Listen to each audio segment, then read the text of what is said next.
Hi there. Welcome back to Between Two Teachers. I'm Madeline Kronenberg. I'm Consuelo Lara.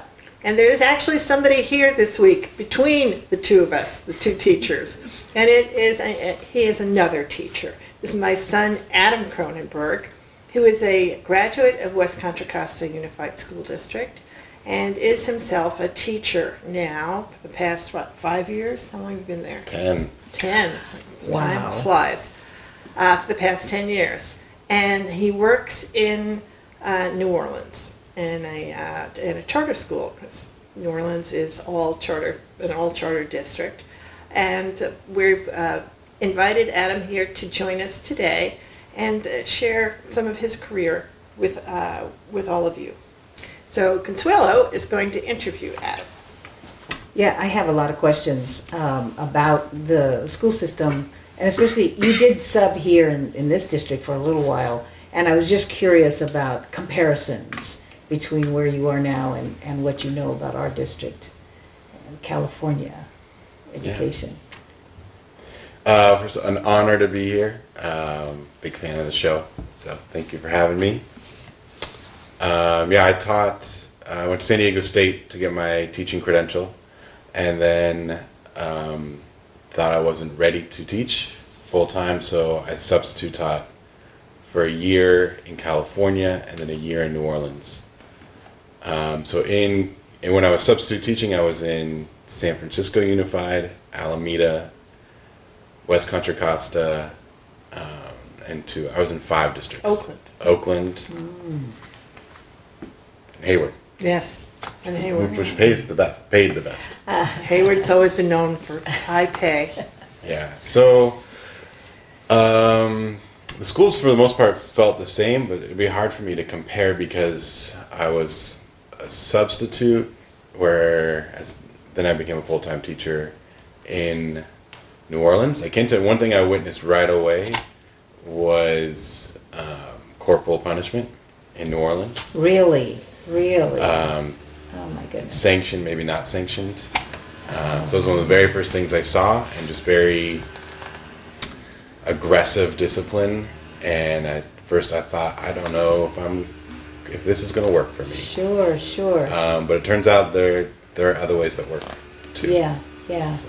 So I'm wondering when that comes up, is that because are the kids any worse than they are here in California, that they need to have such, strict consequences, or it's pretty much kids are kids? Pretty much kids are kids. Yeah. It's the same. Yeah. And just from my observations, it was just part of the culture.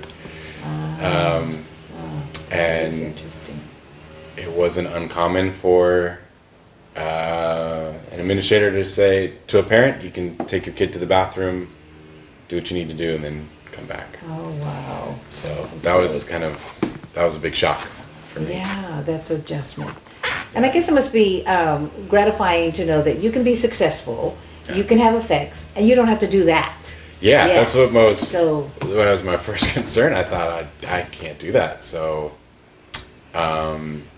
fortunately, there are other methods that work. Yeah, So, absolutely. Oh, that's great. And what have you done? What have you learned works? there's a book that influenced me heavily called Teaching with Love and Logic, which I think the original book was Parenting with Love and Logic. And it's just the idea of, they use the metaphor of a bank, and that every interaction you have with a student and really with a person is you're making a deposit. And if you have a positive interaction with them, then that builds over time. And at some point, if you need to, then you can take out from the bank. Wow. And so it really is about relationships, building relationships. And that's been a focus of mine, still is. I think that's one of my strengths and allows me to do what I'm doing. What grade level are you teaching right now? Currently teaching 8th grade social studies. 6th grade is world history. 7th grade is U.S. and 8th grade is Louisiana. So You're going to be teaching that next year again? Yeah, 8th grade. I did 7th grade last year as well, but this year just 8th grade. And I've taught 6th through 8th in my time. I even taught English for a little bit. And what's the environment like in the school? You as a worker, how are you being treated? What do you think? You know. So it's state of Louisiana is an at-will state, meaning, and it says it on your contract that you can be fired at any time for any reason. Wow. So I think I got to be careful with my words. But the environment, I mean, everyone knows that. And so I think that does have an effect on how you behave and how you navigate the workforce and your job. And So there's no union? there technically there is. Ah. No, United Teachers of New Orleans, shout out to them. But they have no effect as far as I've seen. And I know I think there's at least one school that I think the majority of the teachers are in the union, but you can be fired at any time for any reason, and I've seen it over and over. Wow. Not where I'm currently at, but in the beginning of my career, I saw a lot of teachers fired for asking questions. Oh, for heaven's sake. Yeah. Yeah. Yeah. Well, all those things really take the power out of, I mean, you can have a union that's like a club. I mean, it's Yeah. not really has any power in Exactly. terms of your working conditions. And Yeah. that is really interesting. That's And we've talked about power before, and power is an Yeah. interesting thing. So the power exists within the charter management organization.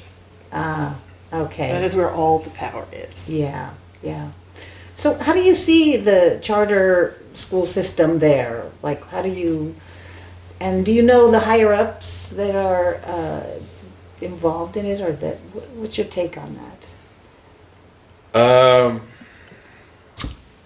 I, for the most part, feel like I'm an active participant in a system I don't believe in.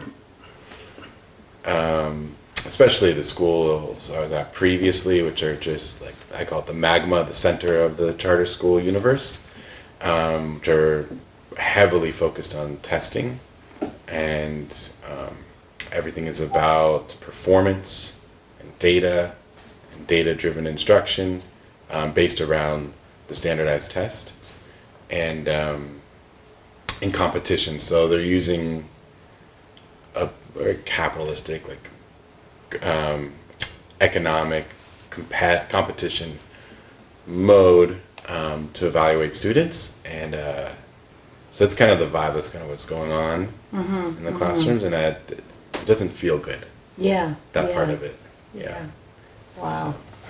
Well, I get the sense from you're very much a social justice type of teacher. Mm-hmm. And I think like something I learned early on as a teacher was that regardless of what's happening around me and out there, I close the door and then I affect these kids Yeah. and hopefully change their lives. Yeah. And so what are your things that you're excited about that you're doing, and you know, how you're being successful in that situation?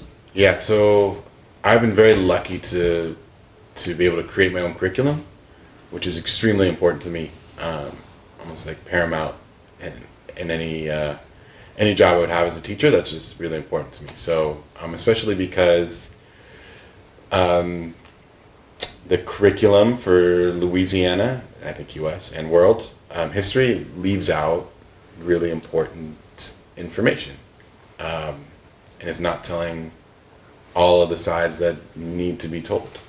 So that's what excites me, is making that curriculum, being able to tell multiple perspectives, and giving students the opportunity to learn about those perspectives, and having them come to those realizations on their own, hopefully, with my guidance. And I really enjoy creating curriculum. For me, there's two parts of teaching. There's the preparation and the performance. Mm-hmm. So, and I really enjoy both parts of that. Mm-hmm. Speak a little bit about the one curriculum I know you added in was had to do with the statues, the Confederate statues. Talk a little bit about that. Sure.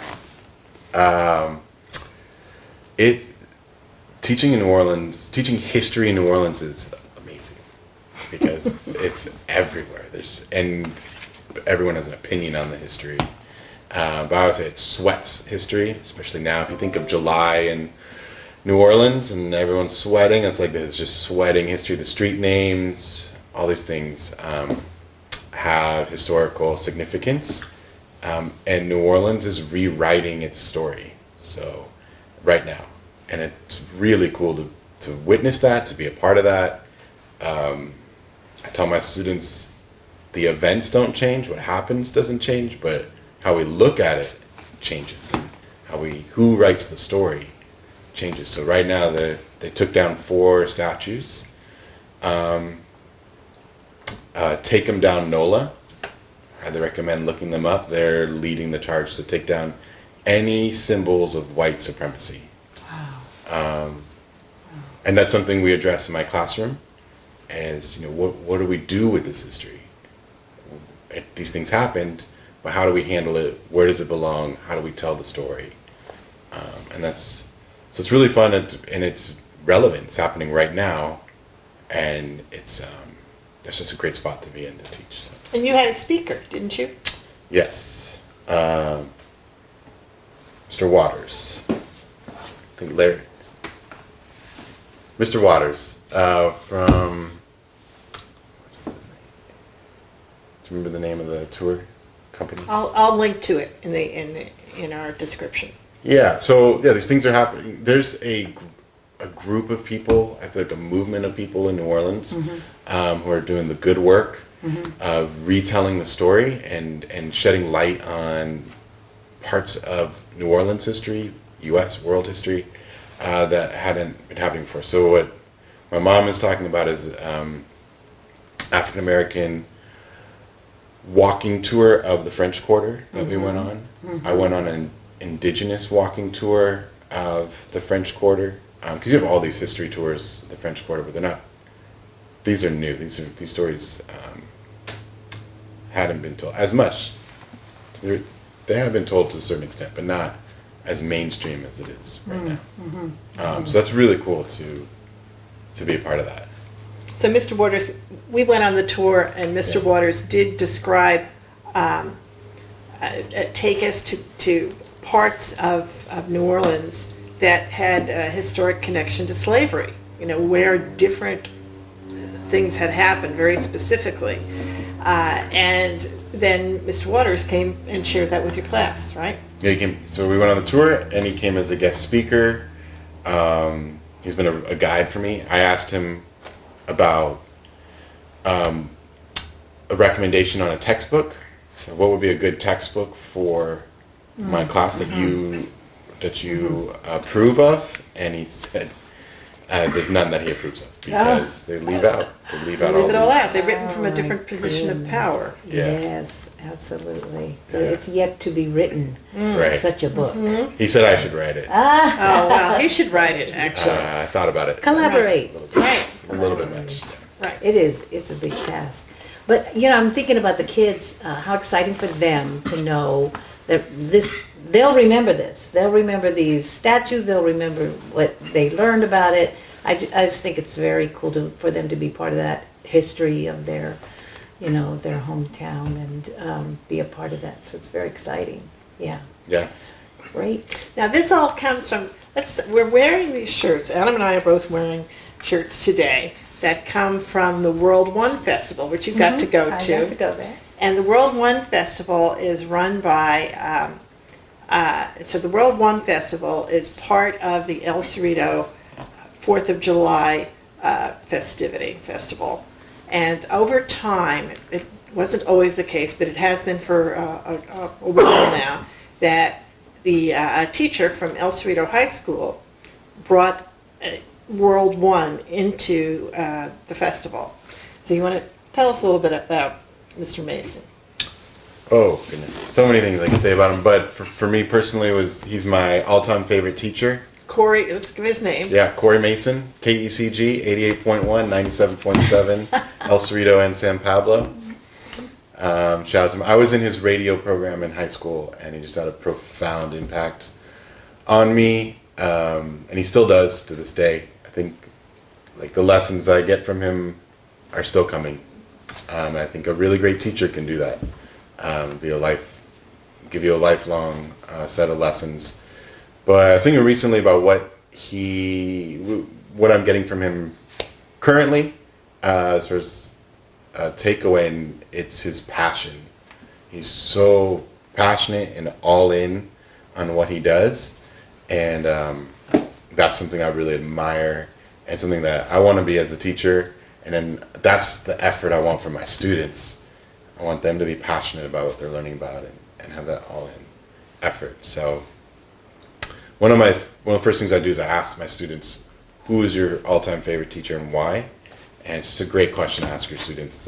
You can get a lot of intel from your students for that. So That's true. Yeah. That's good advice for It teachers is. to do that. Yes, it is. So for all of you That's teachers who are watching this, Ask that for sure. Well, I heard a lot of different references to things we'll be sure include, and anything else you might think of, like, oh, we should have mentioned this, or this person, or that book, we can include it in the resources Right. underneath. So, absolutely. yeah. And do you have any final words you'd like to say to everyone who's watching? Thank you for having me. I love being a teacher. I love being around teachers. I love being in the classroom. I think it's one of the most exciting places to be. It's summer right now, and I miss it already. But you're going Not to that work. I'm not with enjoying my summer break, students. but it's still so, like, it's part of the rhythm, and something I love. And I have a gift for the set, so this would be a good time. Oh, for our set. What is it?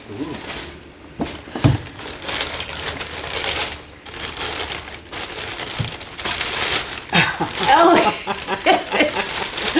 It's it's an actual fern. a fern tree, It's a fern. which I think will go really good right There we go. right The there. fern between two teachers instead of the between two ferns. Perfect. Good thinking, Thank you Adam. so much. Good thinking, Adam. I want to add one thing to take us back, just because of when we're filming right now. This is Monday, July 8th, right before an important vote in Sacramento on Wednesday. And for those of you who might watch this today, I would really appreciate it if you would contact your legislators. We've got the vote on AB 1505 and 1507 on Wednesday morning. And Ms. Laura will be there to represent the needs of our students and all students. But we need you to write to your legislators about it. And here's the issue, as we're sort of framing it right now. What we're going to be able to do, what we hope this will accomplish, is for school districts to be able to look at how what their own financial situation is, and not to have to put themselves in worse shape by agreeing to have another charter school. So that districts who are in financial peril shouldn't have to put themselves in worse shape. So here's our metaphor. Students are the lifeblood of a school district. And if you're asked to give blood, right, if you're running a blood drive, you can successfully take blood from the people that you're trying to recruit from are your healthiest donors. And in the fiscal world of school districts, that would be somebody who's got what they call a positive financial valuation. So that if you get a positive rating, you're in good shape. So that would be you're somebody who's healthy. You wouldn't want to take blood from somebody who, if you took it, you then were going to put them into trouble. So if you shouldn't have anyone have a charter school approved that's going to move you from positive to qualified, and then from qualified to negative, and from negative into having a trustee, a financial trustee, which is the equivalent of bankruptcy. You don't want any school district to have to give blood, their life's blood, unless they are in a really healthy financial place.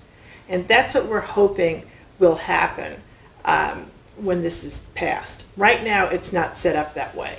Right now, they're saying you could be in the intensive care ward and or on your way, being rolled down the hall there, and still have to give your blood, and that's not fair. It's not fair at all. So we're hoping that you make the case to your legislators. Don't pass 1505 without amendments and without forcing districts to have to give up, to put themselves into worse financial shape. If they're not, if they're not in really good shape, they shouldn't be asked to have to approve charter schools that will hurt them financially. Absolutely. Thank you. Thank you for that. Okay. And that's it for us for this week. Thank you for joining us. Bye. Bye. Oh, don't forget to subscribe, share, and ring the bell.